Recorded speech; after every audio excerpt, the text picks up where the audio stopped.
नमस्कार फ्रेंड्स। तो हमने क्या कहता है 10 नंबर तक के प्रश्न को कवर कर लिया था ना। तो आज होगा उनसे आगे। तो देखिए प्रश्न क्या कहता है, समझने का प्रयास कीजिएगा। कहता है 25 विद्यार्थियों का औसत भार 28.8 किलोग्राम है ना। यानी 25 विद्यार्थी है, उसका जो वजन दिया गया 28.8 किलोग्राम है। ठीक है। कहता है एक नया विद्यार्थी के प्रवेश लेने पर, यानी कि एक नया विद्यार्थी प्रवेश लिया तो यानी 25 था और एक विद्यार्थी और आ गया तो हो जाएगा 26 विद्यार्थी। कितना जाएगा 26 विद्यार्थी। जैसे एक विद्यार्थी आया वैसे उसका औसत भार जो कि 300 ग्राम की कमी आ जाती है। तो कहता है नए विद्यार्थियों का भार ज्ञात कीजिए। तो मेरे भाई नए विद्यार्थी का वजन ज्ञात करना। तो सबसे पहली बात कि देखिए यहाँ पे जो 25 विद्यार्थी तो उन सभी का उसका वजन की बात करें 28.8 किलोग्राम का था। सब एक विद्यार्थी का वजन 28.8 किलोग्राम का था। ऐसे ऐसे 25 विद्यार्थियों का वजन 28.8 किलोग्राम था, 8 किलोग्राम है। जैसे एक विद्यार्थी प्रवेश लिया ना मेरे भाई तो 300 ग्राम का कमी आ गया। यानी एगो में 300 ग्राम की कमी आएगा तो 2600 एगो विद्यार्थी प्रवेश लिया तो 25 था, एगो विद्यार्थी आ गया और तो 26 हो जाएगा। तो 2600 में 300 ग्राम की क्या आ जाएगा, कमी होगा। तो हम कह सकते हैं 26 गुना 300। क्लियर है। अच्छा ये बात हो गया। अच्छा एक बात बताइए, 28 पहले से 28.8 किलोग्राम का है विद्यार्थी 25 को, एगो आया तो कम गया। तो जब कमेगा मेरे भाई तो जो पहले का जो आपका एवरेज जो है उससे क्या होगा मेरे भाई, कमेगा तो कम ना आएगा। आंसर क्या होगा, 28.8 किलोग्राम का था, एगो आया तो सब में 300 ग्राम का कमी आएगा। अब जो आंसर आएगा तो 28.8 से कम ना आएगा। तो मेरा कहने का मेरा मकसद यह है मेरे भाई कि जब कमी की बात कहे तो यहाँ पे माइनस देना है ना, वृद्धि की कहे तो प्लस देना, बस यही। और हालांकि सिर्फ यही सवाल में ना, ऐसे से बहुत तो सारा प्रश्न में हमने ऐसे बताया। ठीक है कि कमी कहे तो माइनस देना, वृद्धि कहे तो प्लस देना। अब तक में तो आपको सीख जाना चाहिए ना। चलिए अब इसको हल कीजिए। तो सबसे पहली बात ये ग्राम में, ये साइड का क्या है ग्राम में है, ये केजी में। तो ग्राम को भी केजी में बदल दीजिए तो 1000 से भाग देना पड़ेगा। ठीक है। चलिए अब इसको हल कीजिएगा, आपका आंसर आ जाएगा। बोलिए 2 0 से 2 0 खल्लास हो जाएगा। 3 से गुना कीजिए, 3 6 का 18 का 8 चलिए 1 3 2 6 1 7 10 है, 1 अंक के बाद 10 7.8। तो 28 में 7.8 घट 28.8 में 7.8 घट जाएगा तो बचेगा 21। क्या मेरे भाई 21। तो नए विद्यार्थी का जो वजन है, नए विद्यार्थी का जो वजन है, भार है, वो 21 किलोग्राम है। ठीक है। तो राइट आंसर आ जाएगा आपका 21। किसी को दिक्कत, कोई डाउट, कोई कन्फ्यूज, कोई डाउट कोई कन्फ्यूज वाली बात नहीं होना चाहिए। ठीक है आगे बढ़े। चलिए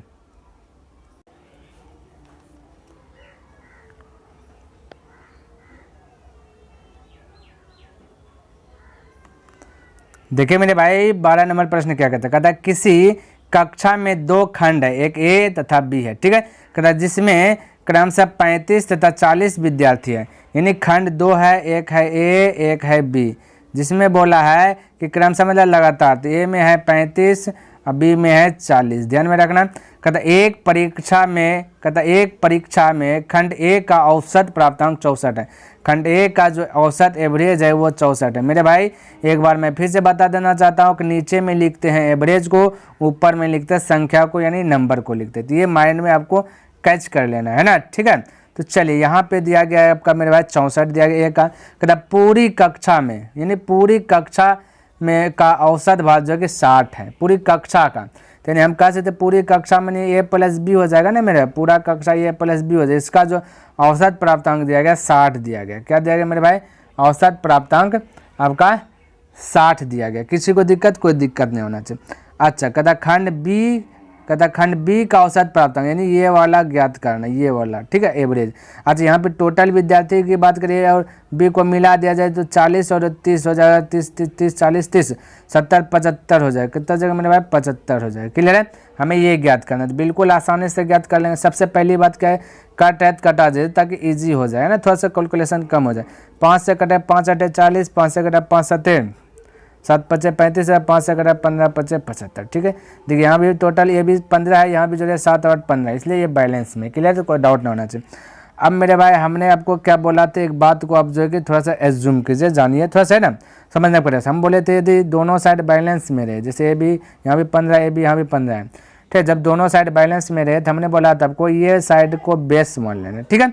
यह साइड को बेस मान लेना, लेकिन ये जो 60 है इसको तो यहाँ पे लेके चलना ही है और प्लस देना ही है, इस प्रकार से एरो देना ही है। ये भी हमने बताया था। बेस मान करके आपको देखना क्या मेरे भाई कि ये जो है ना, इस बेस से ये वाला वैल्यू ज़्यादा है या कम है। यदि कम है तो माइनस लगेगा, ज़्यादा है तो प्लस लगेगा। ध्यान में रखना। तो 64 से ये 60 यानी कम है, तो माइनस का चिन्ह लगेगा तो माइनस दे दिए। कितना कम है, तो इसका मतलब अंतर, अंतर मतलब बड़ा में छोटा घटाना है तो बोले 4 कम है, तो 1 के लिए 4 कम, ऐसे ऐसे 7 के लिए कितना कम हो जाएगा, तो 7 चौके 28 कम हो जाएगा। कितना हो जाएगा 28।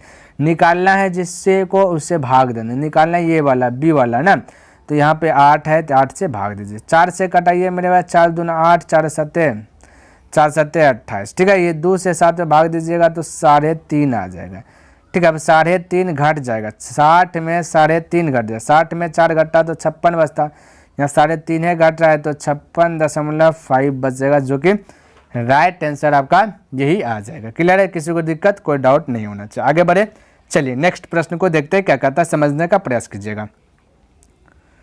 देखिए कहता है 13 कुर्सियाँ तथा 5 मेज का कुल दाम जो कि 8,280 है। हमने यहाँ पे लिखा, देखिए हम लिख रहे हैं 13 कुर्सी को चेयर से डिनोट करता हूँ और तथा प्लस होगा यहाँ पे, ठीक है, प्लस 5 मेज, तो 5 मेज को भी जोड़ देते हैं तभी तो कुल दाम पता चलेगा। 5 मेज को एम से डिनोट कर देता, ठीक है। इन दोनों को जोड़ दिया गया तो बोला 8,280 रुपया दाम लगा। क्लियर है, किसी को डाउट कोई डाउट नहीं। कहते यदि प्रत्येक मेज का औसत मूल्य 1,227, यानी कि एक मेज का जो दाम दिया गया है 1,227, हम बोले 5 मेज का कितना दाम होगा मेरे भाई, एक मेज का दाम 1,227 है तो 5 मेज का, तो हम बोल सकते हैं 5 गुना 1,227 से कर देते हैं ना, 227 कर देते हैं। बोले 5 से 35 करीब 5 हो जाएगा, 5 में 10, 10 3 13 करीब 3 हो जाएगा। हाँ तो चलिए 1 5 12 5 60 60 1 61, यानी कि 6,135 रुपया हो जाएगा 5 मेज का दाम, ठीक है। आगे देखिए तो कहता प्रत्येक कुर्सी का औसत मूल्य कितना है, तो चेयर पूछा गया मेरे भाई, तो ये जो 5 मेज का दाम इतना आया ना, इसमें आकर घटा दीजिए, ठीक है। तो घटाइए, चलिए मेरे भाई कलर चेंज करके घटा देता, बड़ा में छोटा घटा है, बोले 0 में 5 घटेगा नहीं, तो इससे 45, 10 में 5 गया तो बोलिए 5 बचा, ठीक है। अब देखिए यहाँ बचा 7, 7 में 3 गया तो बोलिएगा 4 बचा, यहाँ बचा 2, 2 में बोलिएगा 1 घटेगा बचेगा 1, 8 में 6 घटेगा तो बोलिएगा बचेगा 2। ये 13 मेरे भाई क्या आपका गुना में है, ठीक है, ये गुना ऐसे आ जाएगा 13 भाग में, तो वो सी बच जाएगा। अब प्रत्येक कुर्सी भी पूछा 13 से भाग दे दीजिए, आंसर आ जाए। बोले 13 एका 13, 13 एका 13 बच गया 8, 8 यानी 84 है ना, 84 और 13 छाके 78, 78 बच हो गया, बचा 6 यानी 65, 13 पचे 65, 165 रुपये एक कुर्सी का जो मूल्य है वो 165। तो आपका राइट आंसर आ गया मेरे भाई 165। किसी को दिक्कत कोई डाउट नहीं होना चाहिए। आगे बढ़े, चलिए नेक्स्ट प्रश्न देखते हैं क्या कहता है, समझने का प्रयास कीजिएगा। बिल्कुल आसान है मेरे भाई, ज़्यादा दिमाग लगाने की ज़रूरत नहीं है, समझने का बस प्रयास कीजिएगा। कहता है कि एक क्रिकेट टीम में 11 खिलाड़ियों में से कप्तान की आयु 25 वर्ष है, ठीक है। कोई दिक्कत नहीं, हम लिख लेते हैं कप्तान की आयु 25 वर्ष है, ठीक है। क्या मेरे भाई कप्तान, ठीक है, तो हमने लिखा यहाँ पे कप्तान की आयु जो है कि 25 वर्ष है, समझने का प्रयास कीजिएगा। कहता तथा विकेट कीपर उससे 3 वर्ष बड़ा है, यानी कीपर की बात करें जो विकेट लेता है वो विकेट कीपर, तो इससे 3 कप्तान से 3 वर्ष बड़ा है, तो हम कह सकते हैं ये 28 होगा। कितना होगा 28, तभी तो ये 3 वर्ष बड़ा होगा, है ना, तो ये 28 होगा कीपर, है ना। कहते यदि इन दोनों को छोड़ दिया जाए, बोला इन दोनों को छोड़ दिया जाए, अब छोड़ दिया जाए टोटल 11 खिलाड़ी है, 11 एक क्रिकेट टीम में 11 खिलाड़ी, 11 खिलाड़ी में बोला दोनों को छोड़ दिया जाएगा, बचेगा कितना, बोलिएगा 9 बचेगा, ठीक है। अच्छा आगे पढ़ लेते, कहते यदि इन दोनों को छोड़ दे तो शेष टीम की औसत आयु पूरी टीम की औसत आयु से 1 वर्ष कम हो जाती है। तो पूरी टीम की औसत आयु कितनी है, तो पूरी टीम की औसत आयु पूछा तो बिल्कुल घबराना नहीं। तो सबसे पहले देखिए मेरे भाई आपको ये समझना है कि ये देखिए दोनों को छोड़ दिया तो 25 और 28 को ऐड कीजिए, कितना आ रहा है, बोलिए 53 आ रहा है, कितना आ रहा है 53 आ रहा है। यहाँ 11 खिलाड़ी में 2 खिलाड़ी को छोड़ दिया तो बचा कितना खिलाड़ी, बोलिए 9 खिलाड़ी हो गया, 9 बचा। अब 9 में कहता है कि 1 वर्ष की कमी हो रहा है, तो 1 में 1 वर्ष की कमी होगा तो 9 में 9 वर्ष की ना कमी हो जाएगा, तो 1 गुना 9 कर दीजिए, क्या कर दीजिए 9 कर दीजिए, और इसको क्या करना है आपको घटा देना। तो बोला पूरी टीम की औसत आयु कितनी है, तो वो आपका पूरी टीम की औसत आयु निकल जाएगा, है ना। औसत आयु निकालने के लिए आपका क्या करना पड़ेगा, कुल संख्याओं के बटे कुल संख्या, तो यह कुल संख्या यानी 2 से आपको क्या करना पड़ेगा, डिवाइड करना पड़ेगा। 53 में 9 घटा दीजिएगा, बचेगा 44, 44 2 से 44 से भाग दे दीजिएगा, आपका आ जाएगा 22। तो राइट आंसर हो जाएगा ऑप्शन आपका 22 आ जाएगा। क्लियर है, किसी को डाउट कोई डाउट नहीं होना चाहिए। आगे बढ़े मेरे भाई, चलिए आगे बढ़ते हैं, नेक्स्ट प्रश्न को बढ़ते हैं। देखिए क्या कहता है, समझने का प्रयास कीजिएगा। तो देखिए मेरे भाई कहता है, यहाँ समझिएगा, कहता है कि एक क्रिकेट खिलाड़ी की 40 है मेरे भाई ऐसा प्रश्न हमने 3 नंबर प्रश्न में बताया है। कितना नंबर में मेरे भाई, 3 नंबर प्रश्न में बताया है, ठीक है। तो चलिए एक बार फिर से मैं बताता हूँ। कहता है एक cricket, total same to same है मेरे भाई, नहीं भी बताएंगे चल जाएगा, लेकिन हम बता देते हैं ना, फिर से समझ में आ जाएगा। कहता है एक क्रिकेट खिलाड़ी की 40 पारियों का औसत रन संख्या जो कि 50 है।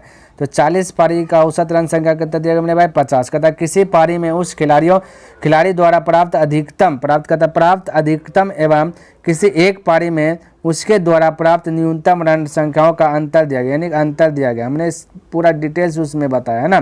3 नंबर में अंतर दिया गया कितना मेरे भाई, अंतर दिया गया 172। तो कहता है यदि ये दोनों, कहता है ये 2 पारियां छोड़ दे, ठीक है, कोई दिक्कत नहीं, 2 पारी छोड़ देगा। चलिए 2 पारी, 40 है, 2 पारी छोड़ देगा तो शेष बचेगा 38, ठीक है। क्या बचेगा, 38, ठीक है। आगे दे दिया, बोला शेष 38 पारियों की औसत रन संख्या 48 है, कोई दिक्कत नहीं। 38 की कितना मेरे भाई, 48। तो कहता है उस खिलाड़ी द्वारा किसी पारी में प्राप्त अधिकतम रन संख्या ज्ञात कीजिए।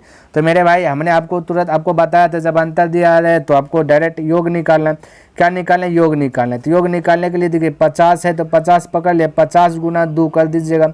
योग निकालने मेरे भाई, क्या निकालना है, योग निकालना है। तो जो छोड़ दिया गया उसको गुना कर देना इसमें से, ठीक है। 50 गुना 2 तो 100 हो गया, और इसको बेस बनाना है। इससे देखना ये बेसी है या कम है, कम है तो माइनस लगेगा, बेसी है तो प्लस। तो 48 से 50 यानी बेसी है। कितना बेसी है मेरे भाई, बोलिएगा 2 बेसी है। कितना बेसी है, 2 बेसी है। बेसी का मतलब कम, बेसी का मतलब अंतर। 1 के लिए 2, 38 के लिए क्या होगा मेरे भाई, 38 दूना 2 की जगह तो 76। इन दोनों को जोड़ लीजिएगा तो हो जाएगा 176। कितना जगह 176। ये आपका आ गया योग 176। हमने आपसे पूछा था, ये देखिए योग आ गया और ये अंतर। जब योग अंतर रहे तो बड़ा पूछे, जब बड़ा पूछे तो मेरे भाई जोड़ के दूसरे भाग, छोटा पूछे तो घटा के दूसरे भाग। हमने बहुत अच्छी प्रकार से प्रश्न नंबर 3 में भी जिक्र किया था, ठीक है। तो देखिए यहाँ पे पूछ क्या रहा है, समझने का प्रयास कीजिएगा। यहाँ पे देखिए भाई पूछेगा जो उसमें पूछा था, कहता अधिकतम रन संख्या, यानी बड़ा पूछा, जोड़ के दूसरे भाग। तो 176 और 172 को जोड़िए, 2 और 6 जोड़िएगा तो हो जाएगा 8, 7 और 7 जोड़िएगा तो 14, 1 जोड़िएगा तो हो जाएगा 2, 1 3, 348। जोड़ के दूसरे भाग, तो दूसरे भाग दीजिए, बोलिए 2 1 2, 7 दूना 14 और 2 चौके 8, यानी कि 74 आपका राइट आंसर आ जाएगा, ठीक है। छोटा पूछता तो घटा के दूसरे भाग देते हैं। क्लियर है। चलिए अगला प्रश्न देखते हैं क्या कहता है, समझने का प्रयास कीजिएगा। तो देखिए 16 नंबर प्रश्न क्या कहता है, कहता है कुछ व्यक्तियों के एक समूह में व्यापारियों का वर्ग ए, ठीक है, व्यापारियों का वर्ग बोला ए तो ए लिखा, तथा नौकरी करने वाले का वर्ग बी, जो नौकरी कर रहा है तो उसका वर्ग बी है, ठीक है। कहता पूरे समूह की औसत आयु 27, ये दोनों समूह पूरा दोनों मिला दिया जाए तो औसत आयु 27 वर्ष है। कहते यदि वर्ग ए के व्यक्तियों की औसत आयु 34 वर्ष है, ए में दिया गया 34, तथा बी के, ये देखिए मेरे भाई ए जो है ना ये मिस प्रिंट हो गया, ठीक है, ये कुछ नहीं ध्यान में।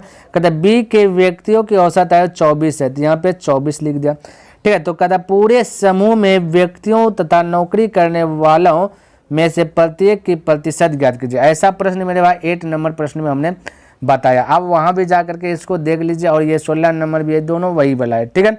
तो कोई दिक्कत वाली बात नहीं, यहाँ भी बताते हैं मेरे भाई। तो हमने बोला ये मिश्रण वाला प्रश्न है। मिश्रण क्या कहता है कि टोटल वैल्यू से एक वैल्यू बड़ा एक वैल्यू छोटा, ये टोटल वैल्यू है, ये वैल्यू देखिए 27, ये 24 है, ये कम है, ये वैल्यू देखिए बेसी है, इसलिए ये मिश्रण वाला है, ध्यान रखना। तो मिश्रण कहता है तो इजी प्रश्न हो जाता है, हलवा आ जाता है हमारे लिए। तो बोले 27 24 के बीच का अंतर, जब भी अंतर बोले तो बड़ा में छोटा घटाना, बार बार हम रिपीट कर रहे हैं ताकि आप सीख जाए, है ना। तो 27 में 24 गया तो बचेगा 3, ठीक है। उसी प्रकार से यहाँ 27 और 34 के बीच का अंतर बोलेगा 7 का है, तो 7:3, ये 3:7 हो गया।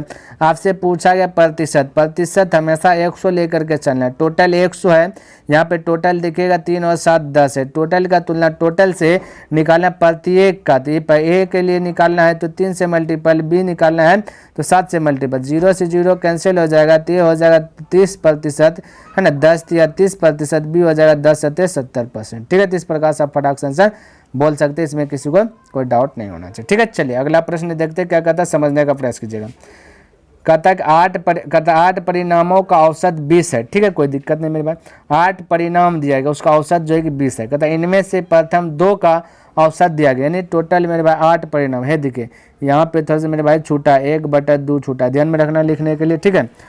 अच्छा तो 8 परिणाम है टोटल, ठीक। 8 परिणाम में से प्रथम 2 परिणाम का औसत दिया गया, तो 2 का दिया गया मेरे भाई कितना समझिएगा, 2 का औसत दिया गया, ये 2 का औसत दिया गया ये वाला, यानी कि 15.5 दिया गया। कितना दिया गया? 15.5। ध्यान में रखना 15.5 तथा अगले 3 परिणामों का औसत 21 नहीं मेरे भाई, यहाँ 21.1/3, ठीक है, 21.1/3।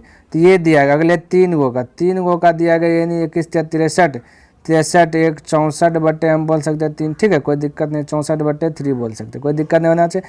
कहते यदि छठा परिणाम, यानी 3 2 5 परिणाम हो गया, ठीक है, तब बचा छठा परिणाम, है ना, और बचा, क्योंकि टोटल 8 परिणाम है, फिर बचा 7वां परिणाम, ठीक है, फिर बचा 8वां परिणाम, ये 3 गो बचा हुआ है, ठीक है, ध्यान में रखना। अच्छा आगे पढ़ते, कहते यदि छठा परिणाम 7वें से 4 कम, कहता छठा परिणाम जो है कि 7वें से 4 कम, ये जो मेरे भाई ये 7 है ना, थोड़ा सा कलर चेंज कर लेता है, ये 7 जो है ना, इससे बोला जो है कि छठा परिणाम 7वें से 4 कम, 7वां जितना भी रहेगा छठा जो है कि 4 कम रहेगा, कितना रहेगा? 4 कम, ठीक है। कहता तथा 8वें से 7 कम हो, कहता 8वें से भी जो है कि ये जो छठा है 7 कम होगा, क्या होगा मेरे भाई? 7 कम है। तो कहता अंतिम परिणाम क्या है? अंतिम यानी ये वाला 8वां परिणाम पूछ दिया गया, तो बिल्कुल घबराना नहीं। तो अंतिम परिणाम जो पूछा मेरे भाई उसी को एज्यूम कर लेना है। क्या करना है? एज्यूम। तो मान लेते ये एक्स है, समझने का प्रयास कीजिए पहले, ये एक्स है, ठीक है, तो ये बोला इससे जो है ना ये 7 छठा 7 कम है, तो हम बोले ये एक्स माइनस 7 होगा, तो ये एक्स माइनस 7 है, 7वां जो है कि इससे 4 कम है, कितना मेरे भाई? ये 7वां से छठा 4 कम है, तो बोलिए ये तब होगा एक्स माइनस 3, तभी तो 4 कम होगा, एक्स माइनस 3, ठीक है, क्या होगा? एक्स माइनस 3, ये होगा एक्स माइनस 7। यहाँ पे पहले समझिए, ये प्लस कर दीजिए, योग हो जाएगा, ये भी आपस में प्लस कीजिए, योग हो जाए, ठीक है। तो यहाँ भी योग निकालिए पहले, तो योग निकालने के लिए हमने आपका टोटल 8 परिणाम हो ही गया ना, तो टोटल 8 परिणाम दिया गया, तो 8/8 का लिख दिया, औसत 20। योग निकालना है तो 8 गुना 20 कीजिए, तो 8 दूना 16 160 हो जाए, कितना जाएगा? 160, जिनमें से 5 परिणामों का योग निकालिए, तो 15.5 गुना 15.5 तो हो जाएगा 31, ठीक है। ये 64/3 गुना इतना कीजिए, देखिए कर देता 64/3 इंटू 3 कीजिएगा, 3 तो खल्लास से हो जाएगा, ठीक, यानी बच जाएगा 64, ठीक है। तो योग हो जाएगा कुल संख्या होगी बटे कुल संख्या, ऐसे करते हैं ना, तो ये हो जाएगा 64, इसको जोड़ दीजिए और बाकी बात इसमें घटा दीजिएगा, तो ठीक है। तो बोलिए 160 में ये 95 घट जाएगी, 160 में 4 1 5 हो जाएगा, 6 3 9, यानी 95 घट जाएगा, तो बचेगा कितना मेरे भाई? 65 बचेगा, कितना बचेगा मेरे भाई? 65 बचेगी, योग बचेगा 65। यहाँ पे ध्यान से देखिए, यहाँ पे ये योग 65 हुआ, ये भी आपका योग है, तो ये हो जाएगा, दोनों आपका योग बराबर योग हो जाएगा, किसी को डाउट नहीं होना चाहिए। अब इसको हल कीजिए, बोले 1 अक्स 1 अक्स 2 अक्स 1 अक्स, बोलिएगा 3 अक्स, ठीक है, 3 अक्स। अब -7 -3, तो माइनस कितना हो जाएगा? 10 हो जाएगा, ठीक है, बराबर हो जाएगा 65, ठीक है। ये -10 पलट जाएगा तो क्या हो जाएगा? +10, तो 60 65 और 10 हो जाएगा 75, 3 से भाग दीजिएगा तो हो जाएगा 25। तो अंतिम परिणाम क्या है मेरे भाई? 25 है। क्लियर है? किसी को डाउट? कोई डाउट नहीं होना चाहिए। देखिए मेरे भाई 18 नंबर प्रश्न क्या कहता है? कहता है एक समुद्री जहाज किनारे से 40 किलोमीटर दूरी पर है, कहता है इसमें एक छेद हो जाता है, ठीक है। ये मान लेते हैं मेरे भाई किनारा है, ये आपका जहाज है, ठीक है, यहाँ पे जहाज है, ये 40 किलोमीटर दूर है जो किनारा से, ये जहाज आपका 40 किलोमीटर क्या दूर है किनारा से, ठीक है। आगे कहता है जिससे 6 मिनट में ये 1.1/7, ठीक है।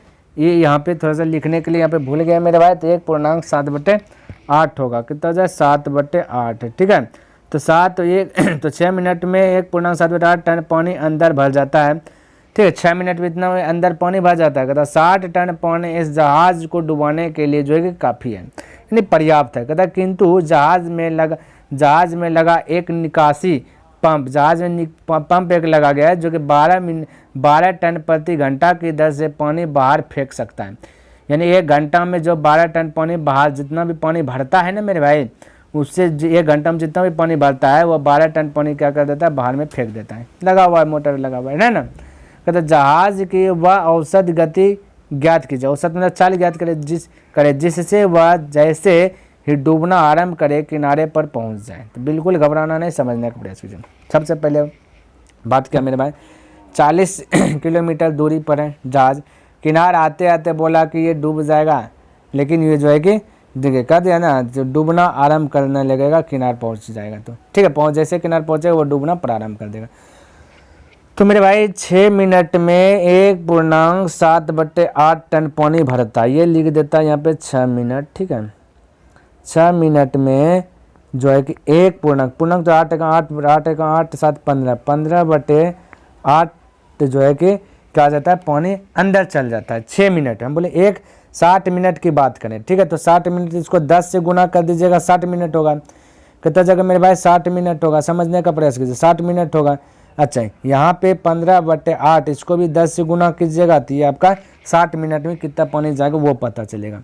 तो 2 से कटाइएगा तो 4 हो जाएगा, 15 ये 4 2 से कटाइएगा तो 4 हो जाएगा, ये 2 से कटाइए 5 हो जाएगा, 15 5 75 यानी 75/4 75 ये क्या हो जाएगा मेरे भाई 4 जो है कि एक इतना जो है कि टन पानी भरेगा। इसको पूर्णांक में लाइएगा तो 18 चौके 72 18.3/4 आ जाएगा, ठीक है। कितना जाए इतना जो 1 घंटा में जो है कि इतना पानी जो है कि क्या होगा भर रहा है, ठीक है। 1 घंटा में इतना भर रहा है लेकिन और निकल रहा है 12 टन 1 घंटा में। तो हम बोलेंगे शेष बचेगा कितना मेरे भाई, क्योंकि इतना भरा तो 12 टन निकलिए गया। तो हम कह सकते हैं कि बचा कितना, शेष बचा कितना।